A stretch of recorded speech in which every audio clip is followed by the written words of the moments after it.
Hello guys, welcome back to my YouTube channel. In today's video, I'm going to show you how to apply for Pay Later on Revolut. To be eligible for Pay Later on Revolut, you must meet the following criteria. You are at least 18 years old. The personal details you entered in the app are complete, up to date, and include a local mobile phone number. You are a customer Revolt Bank UAB for at least 30 days. You are employed, either full-time, part-time, self-employed, or retired with a regular income.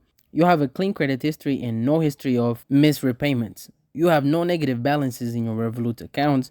So to apply for a pay later on Revolut, go to Home. On the bottom menu below your balance, tap Accounts, then tap Add New, and then Credit, select Pay Later, and fill out the short application. Next, Revolut will perform credit checks. If your application is approved, you can finalize the process by reviewing the offer and selecting your preferred terms. You will have access to your pay later funds instantly. Thank you guys for watching this video. If this video was helpful, don't forget to like and subscribe to my YouTube channel.